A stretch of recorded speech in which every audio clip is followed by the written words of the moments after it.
こんにちは。YouTube がどういうアルゴリズムになっているのかよくわかんないんですけども、よくわからないというか全くわからないんですけども、なんかね、何ヶ月に一度か新規の視聴者さんがパパパパッと増える時期があるんですよ。で、先週あたりからがそうなんですけども、新しい視聴者さんにはいろいろ疑問が湧いてくると思うんで、コメントで質問いただくんですけども、それは前に撮った Q&A の動画を見てくださいねって言えば済む話だとは思うんですが、それもちょっとそっけないなと思って、ちょっと改めて軽くよく聞かれることだけをご説明しようかなと思いまして、これは始めたのが2018年ですね。2018年にここの土地を手に入れてですね、もともとね、ここは杉とかヒノキの人工林でもうずっとほったらかしにされていて荒れ放題だったんですよ。もう草はもう僕の背の丈よりも高く生い茂っていて、そこをきれいにするところから始めて木を切り倒して、でその切り倒した木を柱とか梁に使ってこの小屋を建てたんですよ。でいいタイミングで廃材をたくさんもらえることになりまして、船で海外からエンジンとかモーターを運ぶときに木枠に入って船で運ばれてくるんですね。その残った木枠がたくさんあって、それをいただいてきてこの小屋の材料にしました。なのでこの小屋を建てるにあたってお金はね、あんまりかかってないんですよ。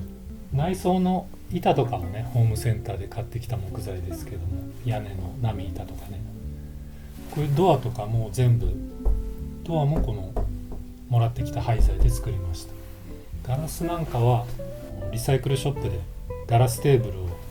なんか500円ぐらいで買ってきて、その天板を使ったりしてますね。ガラステーブルの天板のガラス板っていうのが結構分厚いから、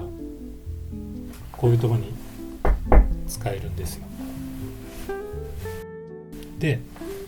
お風呂とトイレはどうしてるんですかっていう質問が必ず来るんですよ。で、僕はね、ここには住んでないんですよ。この小屋には。ここのすぐ上に母屋がありまして、住んでいるのはそっちです。そっちはもう普通の家なので、お風呂もトイレもインターネットもあります。コメントでここは週末の家って感じですかっていうのがありましたけど、週末の家っていうよりはもう離れっていう感じですね。家がもうすぐそこなので、もちろん週末も平日もここに来ます。ここにもね、一応トイレはね作ったんですよ。そこの外のちっちゃい小屋がトイレなんですけども、コンポストトイレなんですけども、母屋にトイレがあるのでほとんど使ってないんですよね。なんか作りたくて作ったって感じで、向こうのエリアにね、作りかけの小屋があるんですけども、あれはね、ゲストハウスみたいな感じで小さなコテージを作ろうと思って作り始めたんですよ。でその作り始めた時にここと同様、その大量の廃材をもらえるお話があったんですよね。それで作り始めたんですけども、その話がちょっと急にキャンセルになってしまって、材料がないので今その工事がストップしている状態なんですよ。もう1年以上あのままでほったらかしなんですよね。いろいろ知り合いに声かけたりして、なんかそういう廃材がもらえる話があったら教えてねっていうふうに言ってあるんで、材料が手に入ったらあっちの工事も再開する感じですね。この辺の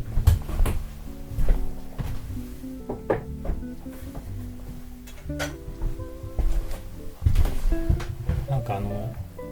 すごくセンスがいいですねってお褒めいただくことが多いんですけども、センスがいいというか、もういろんなね本とかそういうものからアイデアを得ているだけというか、僕がね好きなこのターシャ・テューダーさんのこういう本とかでね、これはお庭ですけど、ターシャの家っていう、これなんかね、こういうターシャさんのお家の中がこうの写真がたくさんあるんですよ。こういう小物とか、こういうねお庭のバードフィーダーとか、こういうのを見て、こういうのが欲しいなと思ったら真似して作ってるっていう、ただそれだけのことなんですよ。なんかね、こういう古い道具とか、こういうなんかちょっとした引き出しとかも、これだったらパレットの木材で作れそうだなとか、こういうのからアイディアを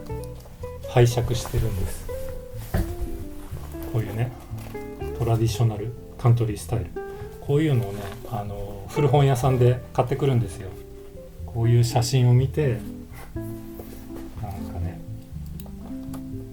これ何なんだろうなとかこういうね雰囲気の良さを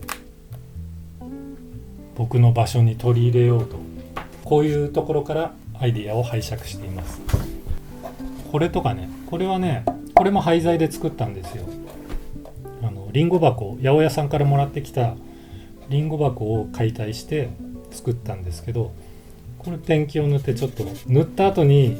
ヤスリで削ってかすれさせて古く見せてるものです。これはね、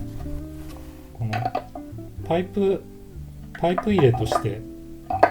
こにパイプを何本も入れられて、ここにタバコの葉っぱを入れられるように作ったんですけど、タバコはもうやめちゃったので、今はいただいたお手紙をねこうやって入れるラックとして、レターラックとして使ってます。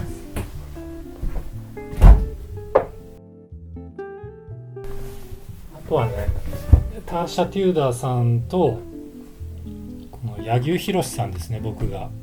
とても影響を受けたこの風景を作る人、柳生博。この本はね、本当にこの本がなければ僕はこの場所を作ることはなかったかもしれない。柳生さんの八ヶ岳クラブにも僕何回か遊びに行ったことがあるんですけど、もうここ何年も行ってないんで、またね久しぶりに行きたいんですけどね、この焚き火台とか、焚き火台っていうか、その焚き火の炉ですね、石で作ったとか、こういうねウォークウェイとかを作るのにすごくね参考にしているというか、影響を受けました。柳生博さんの影響が一番大きいです。サックスは趣味です。趣味ですけど、70歳までにプロのサックスプレイヤーになるという目標を掲げて練習に励んでいます。ちょうどね50歳で始めたんですよ。50歳の秋にアルトサックスを始めて、だいたいね何でも本気で打ち込めば、本気で20年やったらプロになれるんですよ。なので何をもってしてプロなのかっていう定義はいろいろあると思うんですけど、僕が定義するプロのサックスプレイヤーに70歳までになるという目標を掲げて練習しています。でこのチャンネルを作ったのは、もともとそのメインチャンネルはそうやって黙々と庭とか小屋とか家具とか小物とかを作ることに特化したチャンネルで、それ以外の部分を音楽だったり